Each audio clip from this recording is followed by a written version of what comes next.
Sedekah yang paling dicintai Allah adalah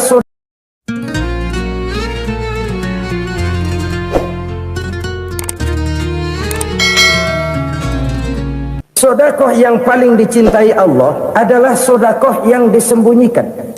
Artinya jauh dari sifat riya. Kan kadang-kadang ada orang sedekah itu disebutkan namanya, apa tidak bagus? Kalau memang niatnya ikhlas, ya bagus-bagus saja untuk memberikan sugesti kepada yang lain. Di Fulan bin Fulan nyumbang sekian, diumumkan. Boleh kalau niatnya untuk memberikan rangsangan kepada yang lain supaya dia menyumbang lebih besar dari orang tadi.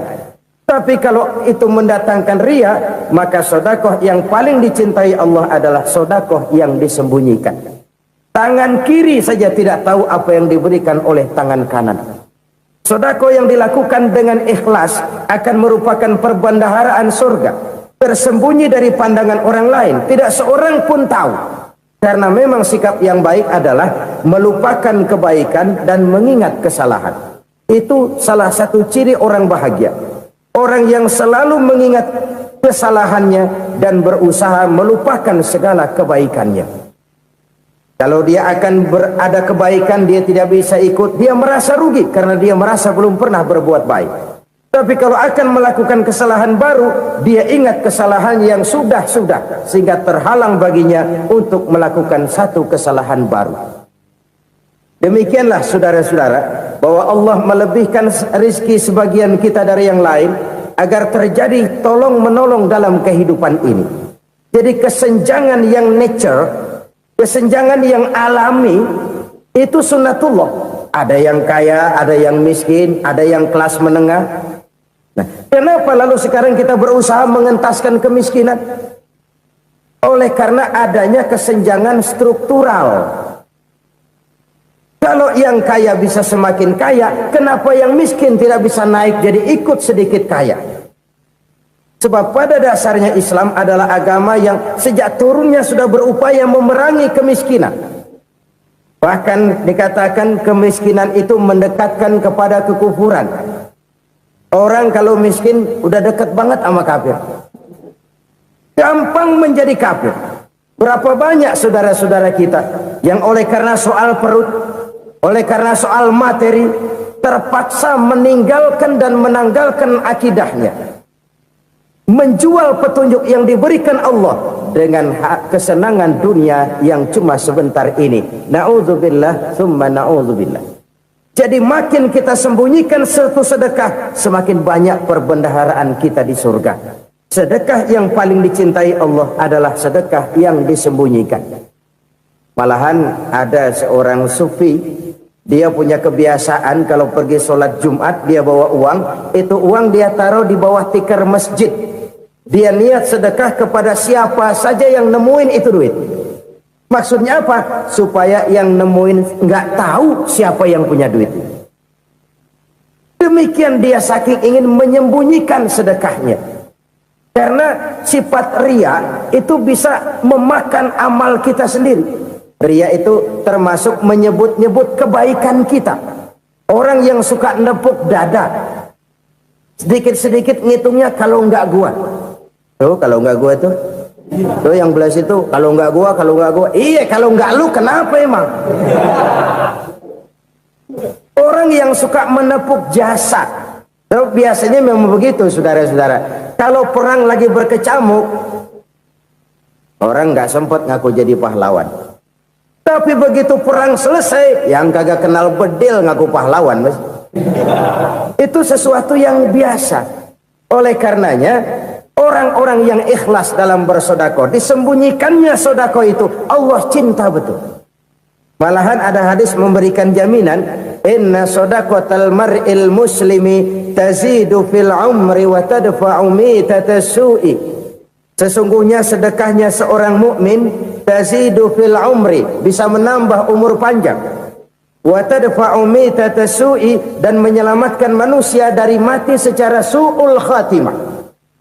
Jadi siapa yang kepengen panjang umur, banyaklah sedekah. Yang bosan hidup, pelit terus.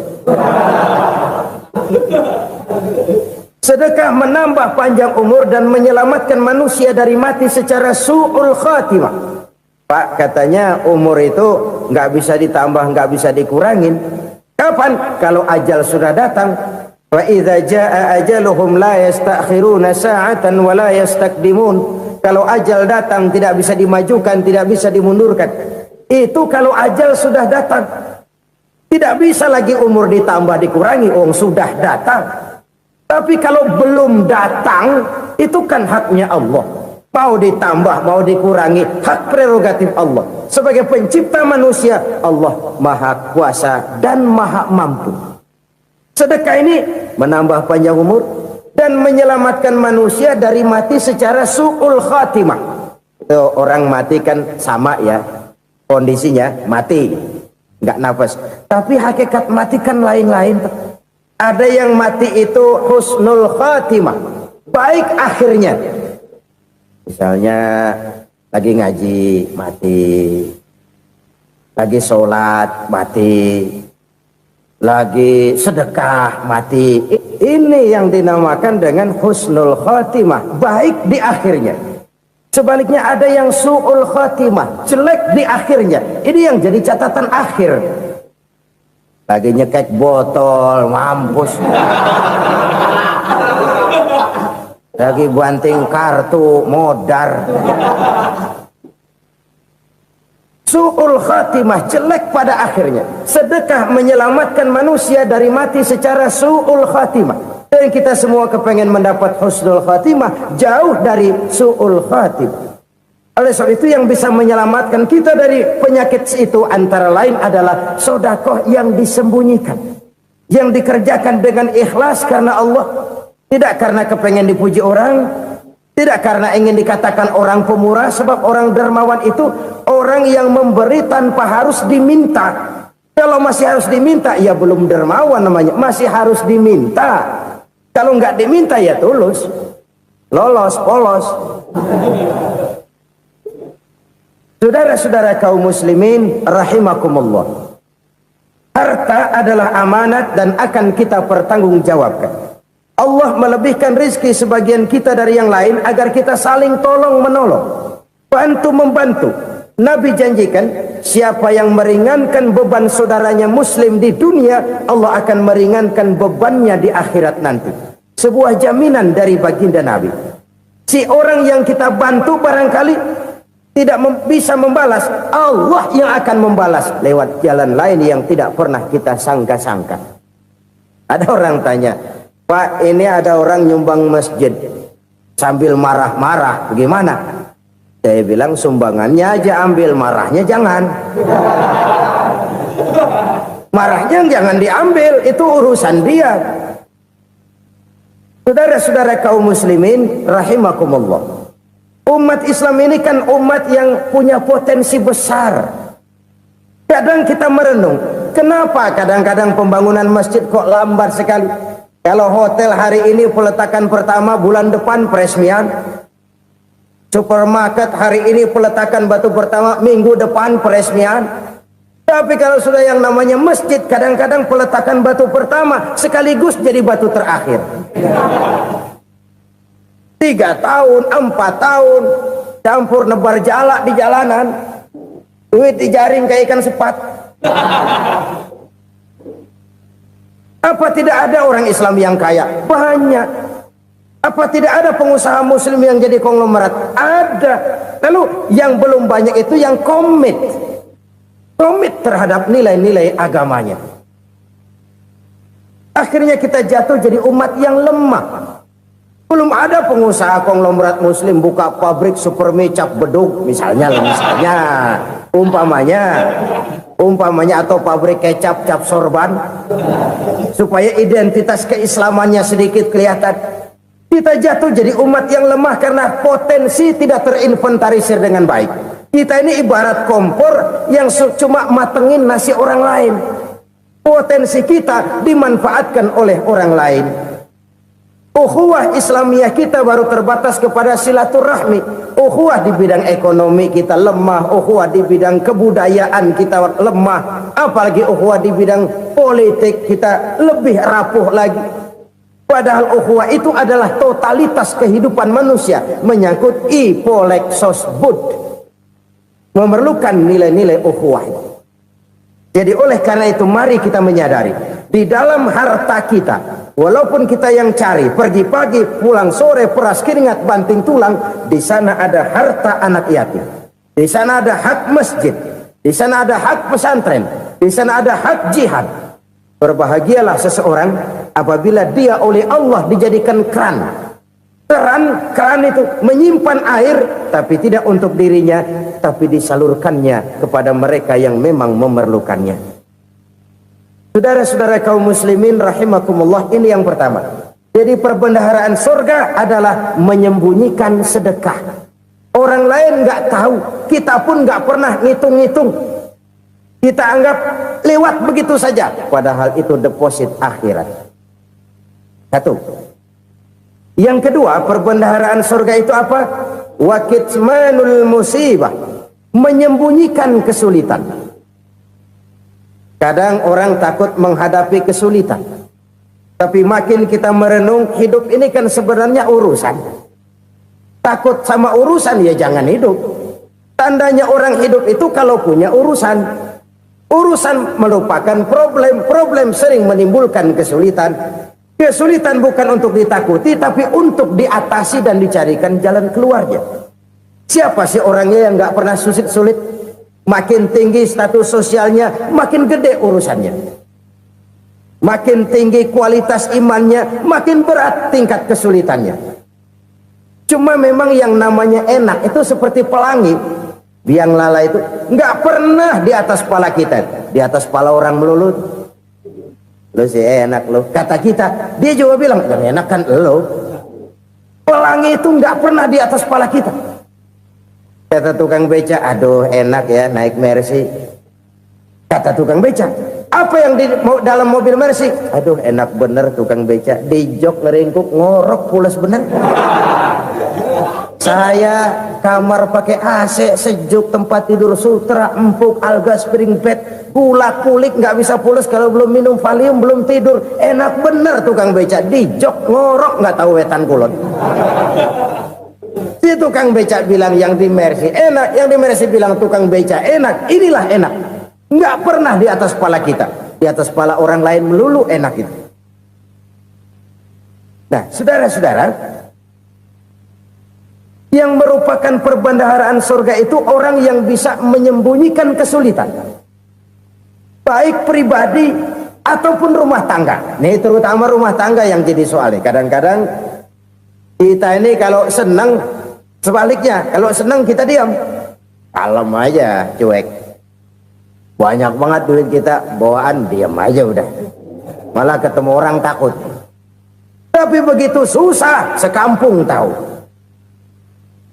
Padahal Nabi mengajarkan perbendaharaan surga itu menyembunyikan musibah, menyembunyikan kesulitan. Kalau enak, cerita sama orang-orang. Kalau nggak enak, rasain sendiri, tekan sendiri, atasin sendiri. Kita kan sebaliknya. Senang kita diam, asal lagi susah, paling tidak kita nyari teman buat cerita kesusahan. Siapa orangnya yang nggak pernah susah? Cuma soalnya bagaimana kita mengatasi kesusahan itu sendiri. Begitu juga misalnya kalau orang sudah berumah tangga, itu orang tuanya harus menjadi tempat dia cerita yang enak-enak saja. Yang nggak enak rasain berdua, selesaikan berdua, atasin berdua. Jangan dibalik. Asal senang diam, giliran susah saja. Maknya laporan. Terbalik. Bisa menjaga security informasi. Maka nama bayam keluar diam, malah seluitan. Enak amat lo makan daging ayam. Security informasi. Saudara-saudara kaum muslimin rahimakumullah, ujian yang terberat itu yang pernah diberikan kepada para nabi, para rasul, para aulia, para ulama. Makin tinggi keimanan, makin berat bentuk kesulitan. Ayo saya kemukakan satu contoh saja. Ada seorang nabi yang kaya, nabi kaya, namanya Nabi Ayub. Iblis kalau orang begini kan keki. Ibadahnya rajin, kaya. Nih yang kayak begini susah digodain. Kalau ibadahnya rajin, miskin, kali bisa disogok. Sini imannya mantap, ibadahnya rajin, kaya, nabi lagi. Oh, tapi namanya iblis nggak kurang akal. Laporan, Tuhan, kenapa Les? Ya ini bahasa saya, bahasa Qurannya sih nggak gitu. Itu hambamu yang namanya Ayub, dia rajin ibadah cuma karena dikasih kaya aja. Coba kasih miskin dia, berhenti dia sembahyang. Ah, kamu bisa aja. Saya tahu Ayub itu hambaku yang ikhlas. Saya buktiin Tuhan, silahkan. Dibuktiin lah, iblis turun ke alam ini. Yang mula-mula dia lakukan, dia rusak sawah ladang Nabi Ayub. Dia binasakan binatang ternak Nabi Ayub. Sehingga dalam waktu singkat, jatuhlah Nabi Ayub dari orang paling kaya jadi orang paling miskin. Beliau masih ibadah di mihrab dalam masjid. Datang iblis. Saudara Ayub, ya, lagi ngapain? Ibadah. Nyembah Allah, nyembah Allah. Oh, percuma. Kenapa? Tuhan yang ente sembah nih, dia udah bikin miskin ente. Sawah ladang ente hancur lebur, binatang ternak binasa. Sekarang ente jadi orang paling miskin. Ngapain nyembah Tuhan kayak begitu? Tekor. Udah berhenti dah ibadah, berhenti ibadah. Ini iblis sama Tuhan laporannya lain, yang dikerjakan kepada Nabi Ayub juga lain. Benar begitu iblis kata Nabi Ayub? Iya, sawah ladang saya habis, buras. Binatang ternak saya binasa, binasa. Saya miskin, bangpak. Apa jawab Nabi Ayub? Bukan innalillahi, ini hebat. Alhamdulillahillazi a'tani wa akhza minni. Segala puji bagi Allah yang telah memberikan harta kepada saya dan sekarang mengambilnya lagi. Alhamdulillah. Allah yang ngasih, Allah yang ambil. Itu mah urusan Allah. Iblis cuman ibadah jalan terus, sujud lagi Nabi Ayub. Iblis seleher gondok banget. Dasar Nabi nggak mempan dia apa-apain. Miskin malah alhamdulillah. Allah yang ngasih, Allah yang ngambil. Jadi kalau kita tidak komit, kita tidak terikat kepada kaya, miskin, senang, susah, apa yang bisa bikin kita susah? Jadikan kekayaan, kemiskinan, jadikan senang susah sebagai anak buah yang bisa kita atur. Jangan kekayaan ngatur kita, jangan kemiskinan ngatur kita. Kita yang harus mengatur mereka. Senang susah, kaya, miskin, bahagia, sengsara, jadikan itu anak buah yang bisa kita atur. Kalau sekarang kita kaya, lain saat boleh jadi kita miskin, semiskin-miskinnya. Allah yang ngasih, Allah yang ngambil. Tenaga mana yang bisa menghalangi? Ibadah jalan terus. Iblis makin gondok. Dasar Nabi loh. Akhirnya apa? Nabi Ayub dikerjain, diberikan penyakit. Demikian fatal penyakitnya. Bayangin, udah miskin sakit. Masya Allah. Miskin sakit. Sakitnya nggak lama, kira-kira 16 tahun. Istrinya 3, 2 mental minta ceraiin. Ngerawatin laki bengek begini. Senang belum tentu, susah udah pasti nih. Cerai aja, cerai dah. Cerai. Tinggal satu Siti Rahmah yang setia menemani beliau.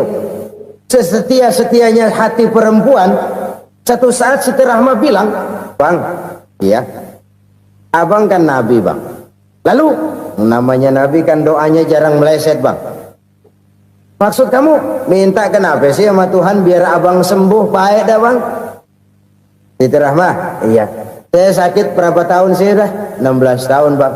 Sebelum ini saya sehat berapa tahun? Ya kira-kira 60 tahun bang. Nah coba ente banding-bandingin Rahmah.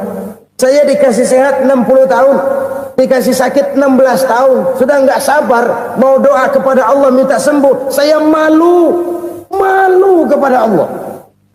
diuji dengan yang luar biasa seperti ini, tidak mengganggu stabilitas kehambaannya. Dia tetap menghamba kepada Allah Subhanahu wa ta'ala. Saudara-saudara kaum muslimin rahimakumullah, kunci menghadapi kesulitan itu apa? Allah jelaskan dalam satu ayat, wa basyiris sabirin alladzina iza asabathum musibah qalu inna lillahi wa inna ilaihi raji'un. Gembirakan orang-orang yang sabar. Siapa mereka itu? Yang apabila mendapat musibah mereka kembali kepada keyakinan dasar, segalanya dari Allah dan segalanya akan kembali kepada Allah. Ini konsepsi dasar dari sikap muslim dalam menghadapi berbagai kesulitan. Segalanya dari Allah, segalanya akan kembali kepada Allah. Kalau ini sudah kondisi dasarnya, maka kita akan lapang menghadapi kenyataan bagaimanapun pahitnya. Apakah itu namanya miskin, apakah itu namanya sakit, bahkan maut sekalipun. Maut sekalipun, segalanya dari Allah, segalanya akan kembali kepada Allah. Ini sikap hidup, bukan sekedar ucapan. Kita kadang-kadang menjadikannya sebagai ucapan. Mulutnya sehingga berhenti, innalillahi wa inna ilaihi raji'un, tapi nangisnya terus gerung-gerungan. Bukan itu, ini kesadaran moral. Kalau segalanya dari Allah, segalanya kembali kepada Allah, kan sebenarnya cuma nunggu giliran. Hari ini saya nyembayangin dia, entah hari apa saya disembayangin orang. Hari ini saya antar dia ke kubur, entah hari apa orang nganterin saya ke kubur. Hari ini saya tahlilkan dia, entah nanti kapan orang tahlilkan saya. Segalanya dari Allah, segalanya akan kembali juga kepada Allah. Oleh sebab itu saudara-saudara, kesulitan bukan untuk ditakuti. Kesulitan justru untuk diatasi, dicarikan jalan keluarnya. Dan tidak ada orang yang tidak pernah mendapat kesulitan. Tidak ada. Semakin tinggi status sosial, semakin tinggi kualitas keimanan, semakin besar juga tingkat kesulitan. Hanya saja bagaimana cara kita mengatasinya. Dan Al-Quran menyatakan, inna ma'al usri yusra. Di balik kesulitan itu pasti ada kemudahan. Roda itu berputar. Karena itu Rasulullah Sallallahu Alaihi Wasallam mengingatkan kepada kita, ta'arraf ilallahi firraha ya'rifka fisyiddah. Ingatlah kepada Allah di waktu kamu senang, supaya Allah ingat kepada kamu di waktu kamu susah. Kalau waktu senang kita ingat kepada Allah, kita susah, Allah tidak akan meninggalkan kita. Tapi kalau waktu senang kita jauh dari Allah, sujud tidak sempat, dengan masjid jauh, ketika senang kita lupakan Allah. Nanti begitu kita susah, Allah lupakan kita. Dan itu menyakitkan. Oleh karena itu orang-orang tua kita dulu bilang, kalau lagi sehat ingat-ingat lu bakal sakit nanti. Kalau lagi kaya ingat-ingat satu saat kita bakal jatuh miskin. Bahkan kalau lagi muda ingat-ingat kita bakal tua. Dan yang terpenting, kalau lagi hidup ingat-ingat kita bakal mati. Saudara-saudara kaum muslimin rahimakumullah. Jadi yang kedua yang merupakan perbendaharaan surga, menyembunyikan musibah. Saudara-saudara kaum muslimin rahimakumullah. Hal ketiga yang merupakan perbendaharaan surga adalah wasilatur rahmi. Orang yang suka bersilaturahmi. Sebagaimana yang kita maklum bahwa manusia adalah makhluk yang disebut zon politika. Makhluk sosial yang tidak mungkin hidup sendiri-sendiri. Betapa dan siapapun kita memerlukan orang lain. Bodoh betul manusia kalau tinggal di tengah masyarakat tapi tidak mau bermasyarakat. Merasa hebat sendiri, pinter sendiri, gagah sendiri, kaya sendiri. Mungkin kalau mati juga ngubur sendiri. Jangankan kita di sini, di sorga saja Nabi Adam waktu sendirian bengong melulu, mondar mandir. Allah tegur dam sepi dam. Ya ini kalau bahasa saya. Iya Tuhan sepi ini nggak ada coret-corekan pisan ini. Diciptakan Siti Hawa baru anteng Nabi Adam. Itu di surga. Cobalah. Umpamanya saudara tinggal di Jakarta nih. Kayak bener. Apaan aja di Jakarta punya saudara dah. Pembuatan semanggi ambil. Monas, Buntel bawa pulang. Hotel-hotel ambil semua. Cuman tinggal di Jakarta sendirian, apa enaknya? Betapa dan siapapun kita perlu orang lain.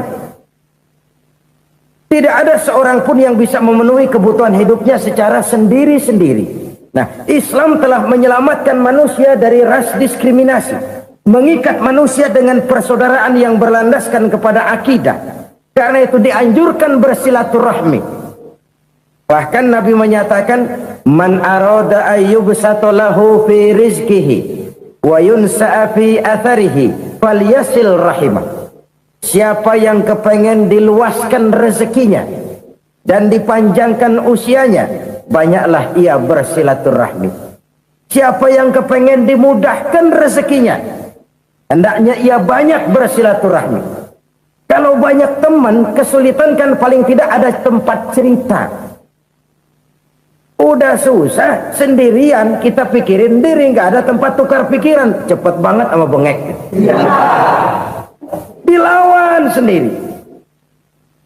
Nah, secara makro kita bisa berkata, tidak mungkin ada kemenangan kalau tidak ada kekuatan. Tidak ada kekuatan kalau tidak ada kesatuan dan persatuan. Tidak mungkin ada kesatuan dan persatuan tanpa semangat silaturahmi. Kalau umat Islam mau menang, dia harus kuat. Kalau umat Islam mau kuat, dia harus bersatu. Kalau umat Islam mau bersatu, dia harus membudayakan silaturahmi ini. Bahkan sampai-sampai kata Nabi, kalau bisa cari nilai tambah. Apa? Silman qata'ak. Bersilaturahmilah kau kepada orang yang marah denganmu. Masya Allah, indahnya ajaran agama kita. Orang yang marah pun kepada kita, kata Nabi, kalau bisa bersilaturahmilah kepadanya, kepada orang yang marah itu. Di situ nilai tambah. Cuman jujur nih hadis, ngucapinnya gampang, ngamalinnya yang berat banget. Orang marah sama kita disuruh silaturahmi, ada apa malu? Lu marah, ada gua marahan lagi. Tunggu pikirin. Saudara-saudara kaum muslimin rahimakumullah. Tapi ini yang diajarkan, bahkan ini yang dicontohkan oleh baginda Rasul. Bagaimana begitu mudah? Misalnya satu saat Abu Jahal ini ngatur strategi bagaimana bikin Muhammad celaka. Dia gali lubang di depan tempat tidurnya. Dia tutupin daun korma. Terus dia panggil seseorang, ke sini. Kasih tahu Muhammad, pamannya sakit keras, minta ditengokin. Berangkat orang ini ke sana. Muhammad, labbaik. Pamanmu sakit keras, dia minta ditengokin. Baik, saya akan datang menjenguk beliau. Berangkatlah Nabi ke rumah Abu Jahal tanpa prasangka apapun. Abu Jahal udah pasang setil, selimut 3 rangkap setengah dipakai, persis kayak orang meriang. Tapi sembari ngintip dari balik selimut, begitu Muhammad buka pintu, nah masuk perangkap nih. Muhammad jalan menuju tempat pembaringan. Makin lama makin dekat, makin lama makin dekat, makin dekat ke lubang yang dipasang oleh Abu Jahal itu. Dalam hati Abu Jahal, terus dah jatuh, mampus dah lo ini. Mampus lo hari ini nih. Apa yang terjadi? Malaikat Jibril datang. Muhammad, pamanmu cuma pura-pura sakit. Di depan tempat tidurnya ada lubang perangkap supaya kamu jatuh ke situ. Sudah, kamu pulang. Balik kanan Nabi. Sudah hampir jatuh ke lubang, balik kanan, pulang. Bayangin kecewanya Abu Jahal. Muhammad dikit lagi, Muhammad dikit lagi. Enggak paman, saya pulang aja. Emosi bangun dari tempat tidur, enggak sadar kalau lagi pura-pura sakit. Lompat ngejar Nabi, dia lupa dengan lubang yang dia gali. Usrak, nyemplung sendiri ke dalam lubang.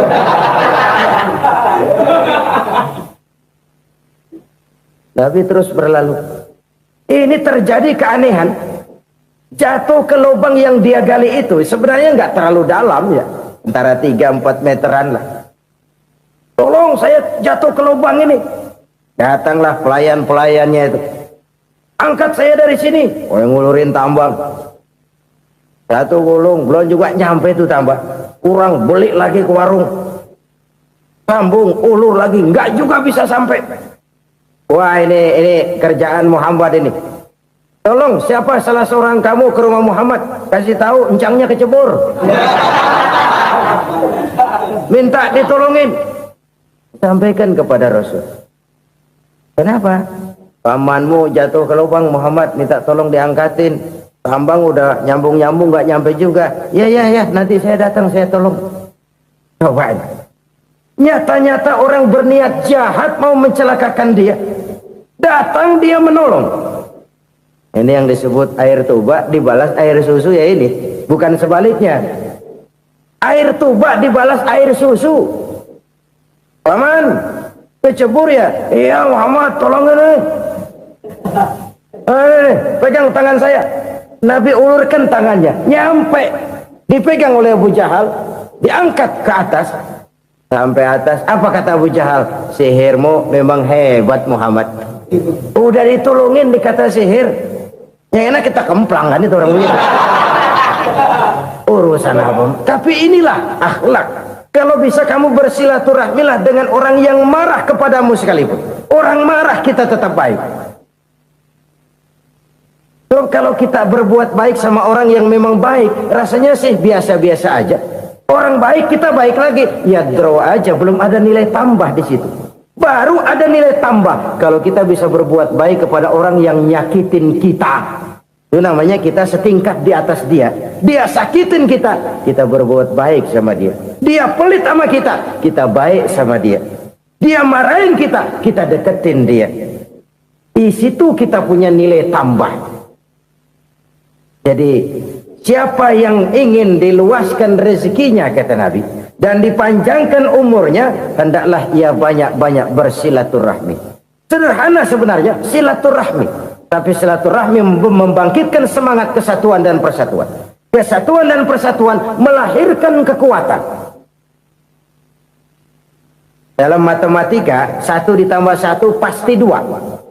Tapi di tengah masyarakat 1 orang takut ditambah 1 orang takut, hasilnya jadi 2 orang setengah berani. Kenapa setengah berani? Karena udah berdua. Tadi pan takut sendirian. Kalau dia kumpul turu-turu takut lah jadi berani. Kita yang lemah, kita yang tidak berdaya, kita yang miskin, kalau mau kompak bersatu, apa yang nggak bisa kita kerjain? Apalagi tinggal di kota besar, pilihan cuma 2. Bertahan atau minggir. Bertahan atau minggir. Untuk bisa bertahan harus mampu bersaing. Untuk mampu bersaing harus punya keahlian. Keahlian harus ditunjang dengan pendidikan, ditambah oleh kekompakan sebagai umat. Udah miskin mencar mulu, orang injek gitu. Orang nggak pandang urusan apa yang malu. Oleh karena itu silaturahmi pada hakikatnya merupakan roh dari ukhuwah yang diajarkan oleh agama kita. Bagaimana Islam menyelamatkan masyarakat manusia dari ras diskriminasi, mengikat manusia, dan tidak ada persaudaraan yang lebih indah selain persaudaraan yang diikat dengan nilai-nilai akidah. Sepanjang orang di jalan Allah, itulah saudara kita. Keluar dia dari jalan Allah, selesailah persaudaraan sampai di situ. Karena itu, kalau ingin menyimpan sesuatu di surga, banyaklah bersilaturahmi. Datang ke rumah ini, datang ke rumah itu, dan lain sebagainya. Itu simpanan kita di akhirat nanti. Ini yang ketiga. Saudara-saudara, yang keempat, perbendaharaan surga itu apa? Wa qawlu la hawla wa la quwwata illa billah. Ucapan la hawla wa la quwwata illa billah. Ibadah kan ada yang berat, modalnya besar. Bangun masjid berat, modalnya besar. Bangun rumah sakit berat, modalnya besar. Ada ibadah yang berat tapi modalnya ringan. Misalnya puasa. Puasa itu berat, mengendalikan nafsu. Kalau sekedar nggak makan nggak minum sih enteng, mengendalikan nafsu. Itu jihad terbesar, tapi kan modalnya ringan, cuma niat saja. Ini ibadah berat, modalnya ringan. Ada ibadah yang ringan, modalnya juga enteng. Seperti termasuk ucapan la haula wa la quwwata illa billah. Tanpa sadar, la haula wa la quwwata illa billah, nyelengin tuh di surga. Nyelengin kita nggak terasa, nyelengin simpenan akhirat. La haula wala quwata illa billah, nyimpan lagi. Kaget, la haula wala quwata illa billah, nyimpan lagi. Banyak simpenan. Walaupun sebenarnya yang dimaksud di sini adalah kesadaran batin bahwa tidak ada daya dan kekuatan kecuali Allah. Itu intinya. Kita memulai pekerjaan disunahkan baca bismillah, kan begitu. Apa itu? Kesadaran moral bahwa ini saya bisa kerjakan. Saya kerjakan ini dengan menyebut nama Allah. Kenapa? Kalau Allah tidak memberikan daya dan kekuatan, mana mampu saya kerjakan ini. Maka saya kerjakan ini dengan menyebut nama Allah. Bismillah. Kesadaran moral. Manusia hanya wajib berusaha, tapi nggak pernah wajib berhasil. Banyak hal-hal yang kalau kita renungkan secara rasio nggak mungkin, tapi jadi kenyataan. La haula wala quwata illa billah. Tidak ada daya dan kekuatan kecuali bagi Allah semata-mata. Kesadaran moral akan kelemahan dan keterbatasan makhluk bernama manusia. Kadang kita kagum dengan otak, tapi kita sering lupa sama yang bikin otak. Padahal bagaimanapun hebatnya otak, yang bikin otak pasti lebih hebat dari otak. Nggak percaya, silahkan otak-otakan. Inilah kecenderungan. Kita kagum dengan pesawat-pesawat mutakhir, bukan main, besi gede banget terbang itu. Alangkah hebatnya. Lalu apa yang bikin otak tidak lebih hebat dari itu semua? Kita puji laut, apa yang bikin laut tidak lebih hebat dari laut itu? La haula wala quwata illa billah. Tidak ada daya dan kekuatan kecuali Allah. Apa yang bisa kita lakukan kalau tidak karena daya dan kemampuan yang diberikan oleh Allah kepada kita? Lahirlah sikap tawadu, rendah hati, tidak melonjak menjadi angkuh dan sombong, sadar akan kelemahan dan keterbatasan diri sebagai makhluk yang diciptakan oleh Allah Subhanahu wa taala. Jadi satu sisi ini ucapan yang berpahala, la haula, jadi wiridan. Pada sisi lain ini kesadaran moral, sikap mental, kesadaran batin bahwa yang punya daya dan kekuatan itu cuma Allah. Kita nggak pantas untuk sombong, sebab sombong itu pakaiannya Allah. Kita nggak sedang pakai pakaian Allah, kegedean. Dan makin kita renungi, makin terbentur. Apa sih yang bisa kita sombongin? Kita mau sombong apa? Kaya, pintar, itu kan semua relatif. Di atas langit masih ada langit lagi. Jadi oleh karenanya, marilah kita menyadari, manusia hanya wajib berusaha, tapi tidak pernah wajib berhasil. Yang berusaha saja tidak wajib berhasil, apalagi yang tidak berusaha. Islam bukan agama orang pemalas yang selesai sholat lalu endelohom, nggelenggem ayem-ayem. Tapi Islam bukan agama orang sombong yang setelah berusaha lalu tidak memerlukan Allah. Kita bisa saja bikin proyeksi, tahun sekian kita bakal panen besar menurut perhitungan otak. Tapi ada kejadian lain. Apa? Tikus ngambek. Habis itu dimakanin tikus, panen gagal. Proyeksi rasional gagal oleh tikus-tikus yang ngambek itu. Bisa saja terjadi.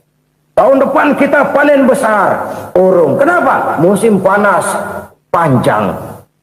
Dan sekarang ini koran-koran bikin berita musim mengalami penyelewengan. Bukan cuma manusia yang nyeleweng sekarang. Musim pakai nyeleweng. Mestinya kan musim hujan udah selesai, masih hujan-hujan juga. Musim. Nah sekarang kita boleh bikin proyeksi, kita bakal panen besar. Tahu-tahu musim panas panjang, sawah retak, air kering. Cari teknokrat yang paling botak, suruh pendekin tuh musim panas. La haula wala quwata illa billah. Inilah kesadaran moral. Saudara, saya teringat satu saat ada seorang konglomerat. Umurnya ya kira-kira 70-an. Satu saat dia ditanya oleh wartawan, "Pak, umur Bapak berapa sih?" "Ya paling 10 tahun." 10 tahun? 10 tahun? Anak Bapak berapa orang? Satu. Satu saja? Satu. Harta bapak berapa? Ya paling-paling bangsa 7 juta kali. 7 juta? Iya. Pak, kenapa bapak bohongi saya?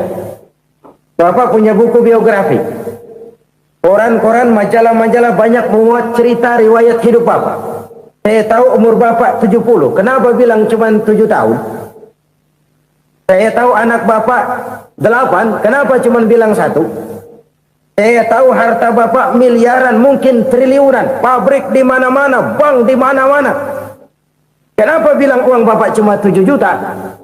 Nah, kata si konglomerat tadi, kamu benar nak, kamu benar. Umur saya kalau jumlahnya memang 70 nak.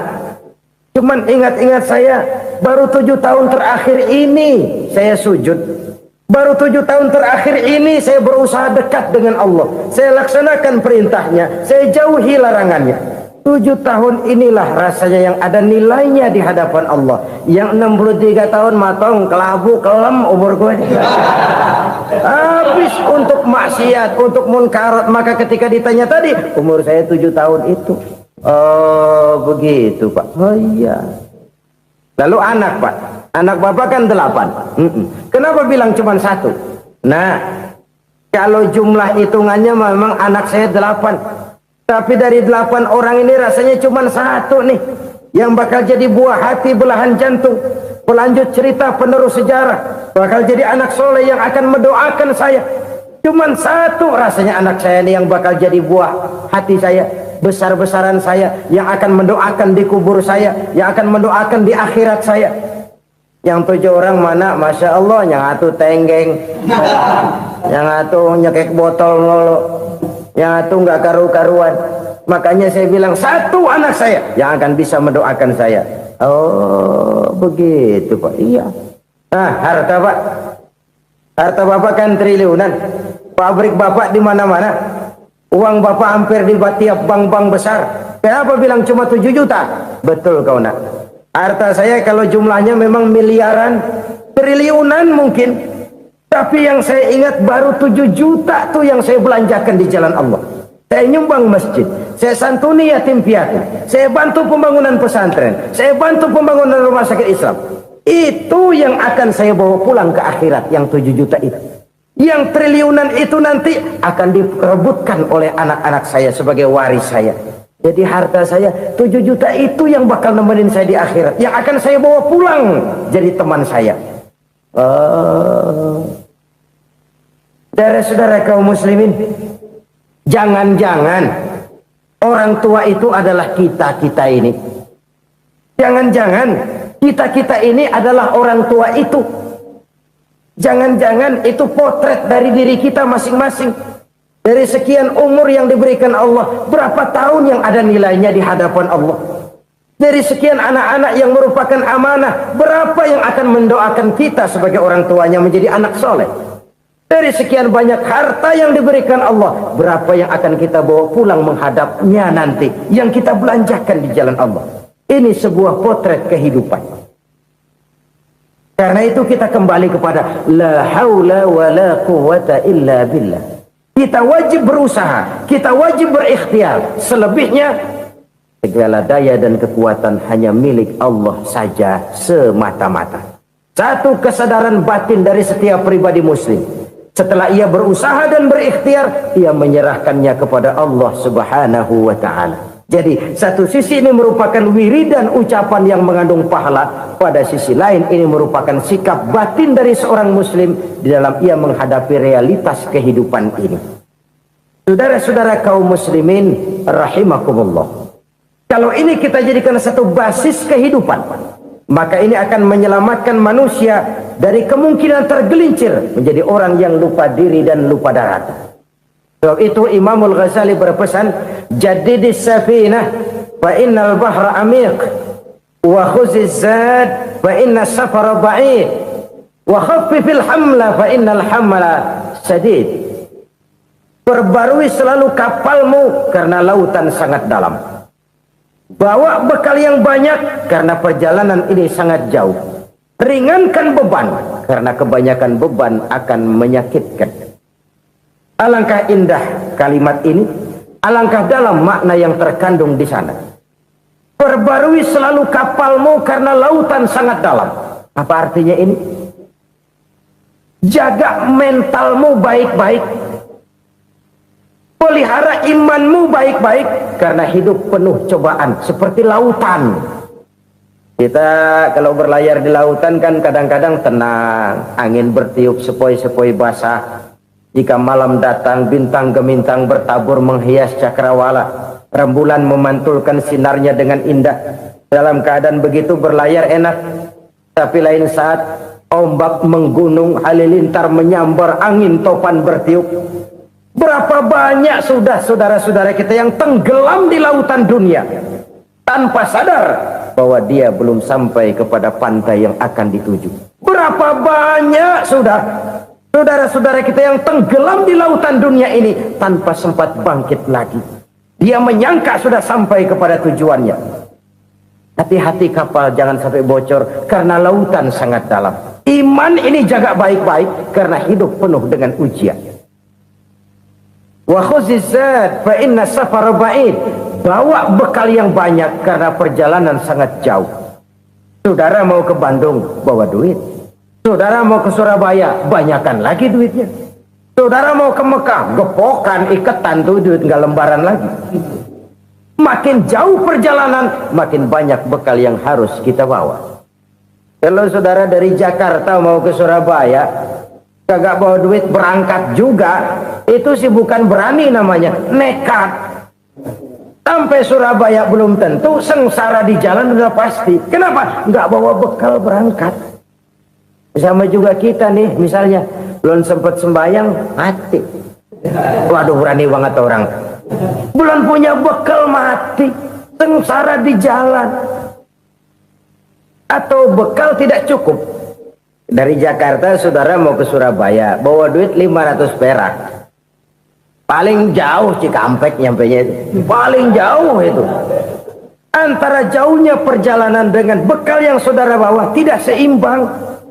Hidup ini perjalanan panjang. A walking tour.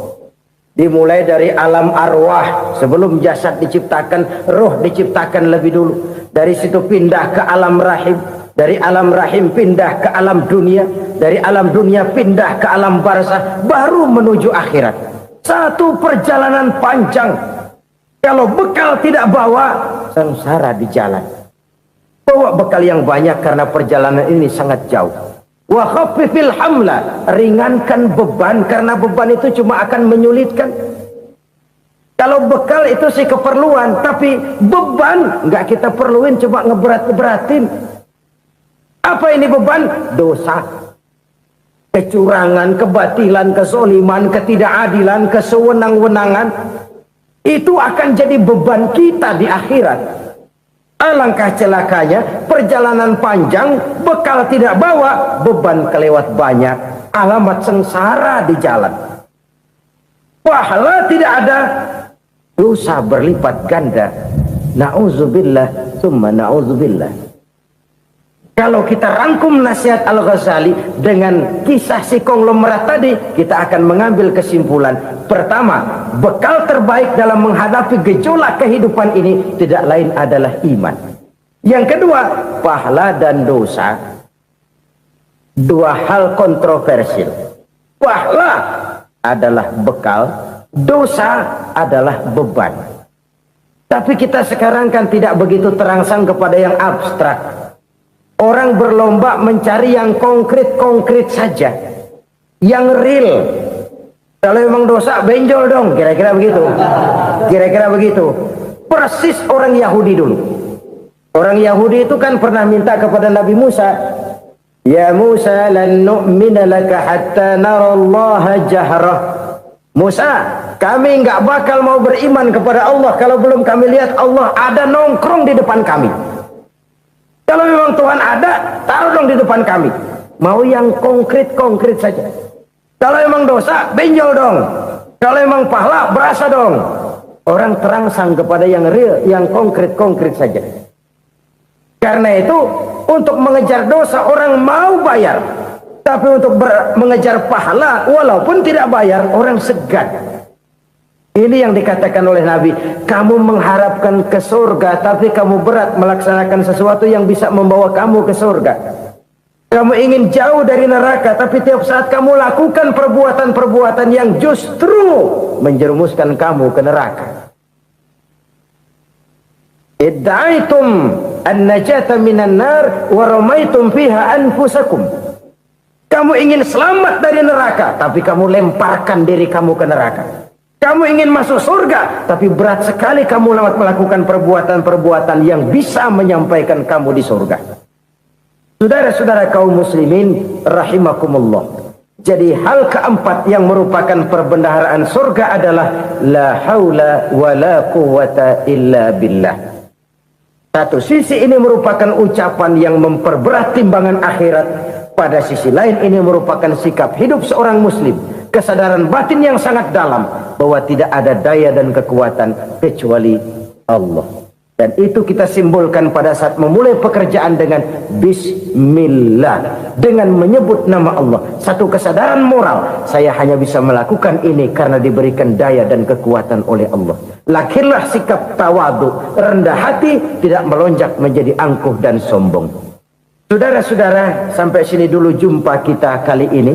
Semoga 4 perbendaharaan surga ini dapat kita lakukan, yang kelak akan merupakan bekal kita di kemudian hari nanti. Amin ya rabbal alamin. Bapak-bapak, ibu-ibu, saudara-saudara kaum muslimin rahimakumullah. Di dalam kehidupan kita sebagai seorang muslim, minimal 5 kali dalam sehari semalam kita mendengar seruan untuk mendirikan solat yang disebut azan. Ada kalimat menarik di dalam kalimat azan itu, yakni seruan hayya 'alal falah, marilah menuju kepada keberuntungan, marilah meraih kemenangan. Seruan ini adalah kecenderungan dari setiap manusia, apapun warna kulitnya. Artinya, setiap orang dalam hidup selalu ingin meraih dan mencari kemenangan. Kemenangan akan melahirkan kepuasan batin, dan kepuasan batin memberikan kebahagiaan. Sedangkan kekalahan melahirkan penderitaan batin, dan penderitaan batin menjerumuskan seseorang di dalam berbagai bentuk kerugian. Jikalau inilah seruan azan, maka masalahnya ialah apa yang menyebabkan kita meraih kemenangan. Al-Quranul Karim memberikan tuntunan dan ajaran kepada kita bahwa orang-orang yang memperoleh kemenangan itu tidak lain adalah orang-orang yang bertakwa. Hanyalah mereka yang bertakwa kepada Allah Subhanahu wa ta'ala pada akhirnya akan tampil sebagai pemenang. Lalu siapa orang yang bertakwa itu? Dijelaskan dalam awal-awal Al-Baqarah, orang yang bertakwa yang akan meraih kemenangan.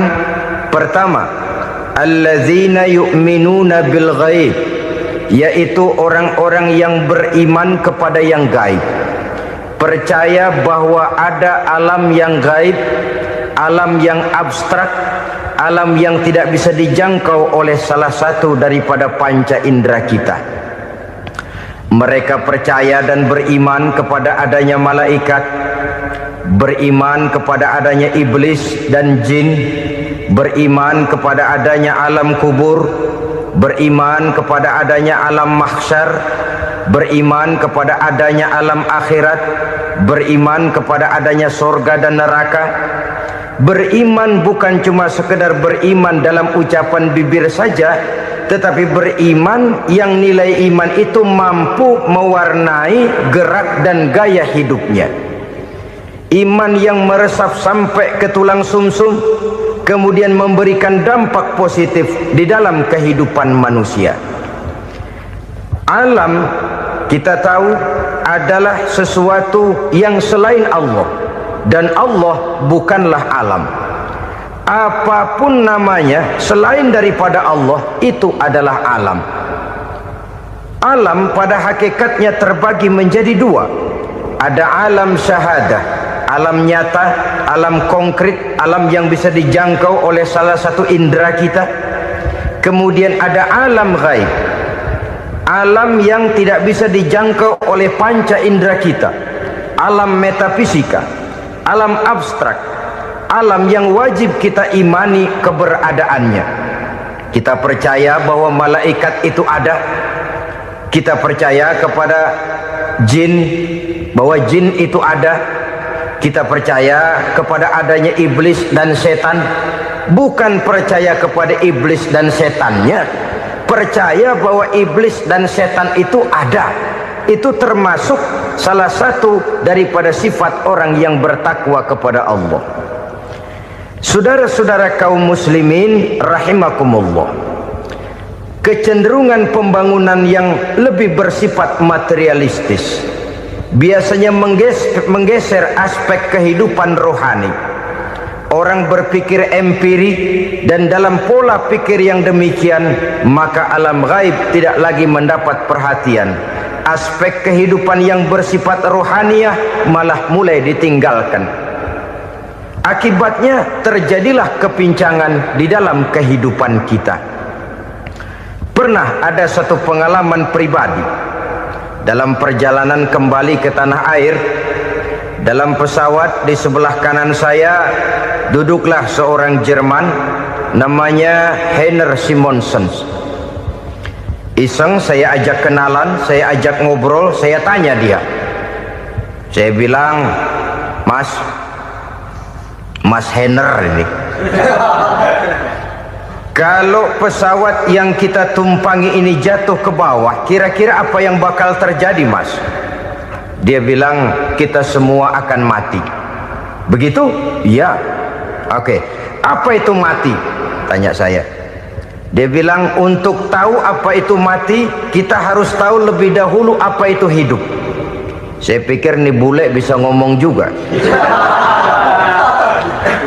Baiklah kata saya. Apa hidup menurut Anda itu? Oh, hidup itu dia bilang, kalau seluruh anggota badan kita bekerja secara normal, paru-paru memompa darah secara normal, jantung berdetak secara normal, sel-sel tubuh bekerja secara fit, dan organisme tubuh hanya mau bekerja secara normal, dia bilang, kalau kita memberi makan yang cukup, menu yang teratur, dan gizi yang lengkap.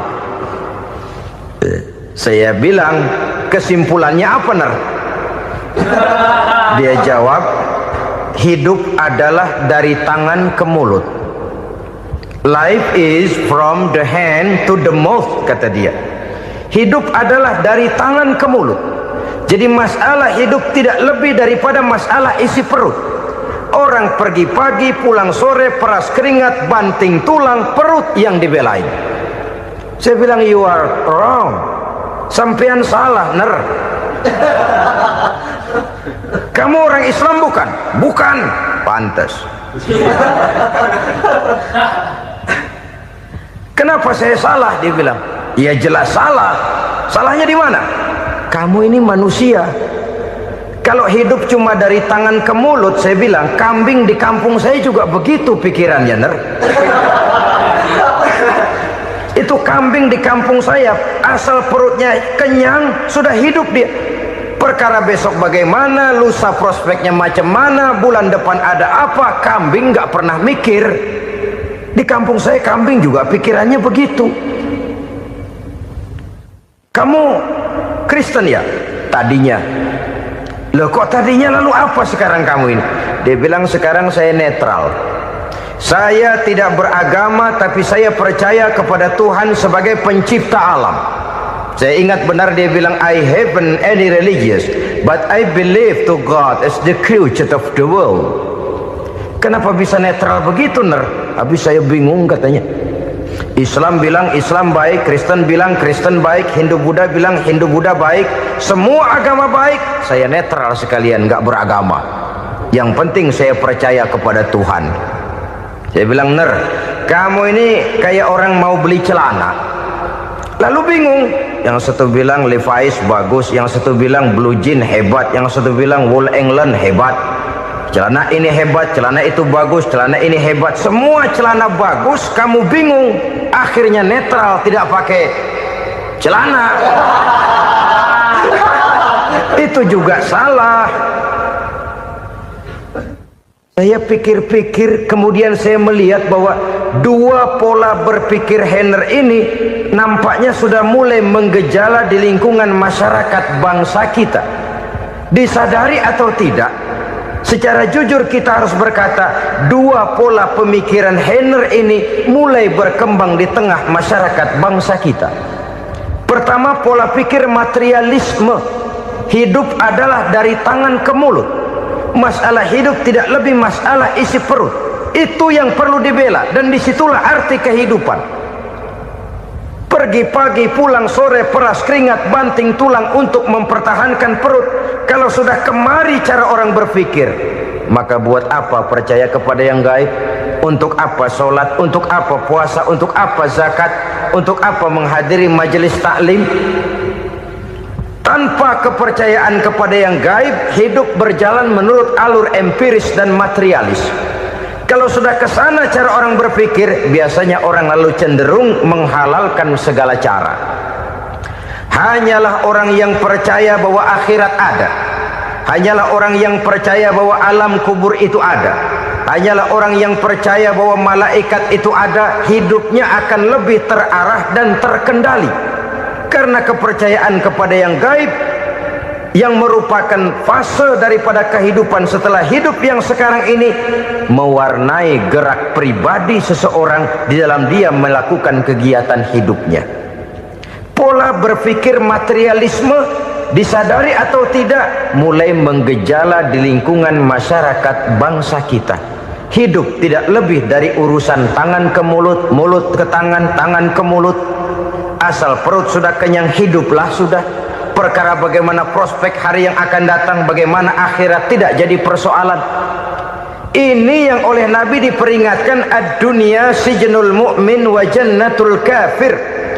Dunia adalah penjara bagi orang beriman dan surga bagi orang kafir.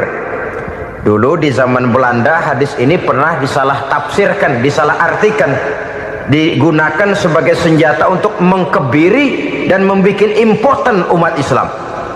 Sudahlah umat Islam gak usah macam-macam, kata Belanda. Dunia ini kan penjara buat orang Islam, surga buat orang kafir.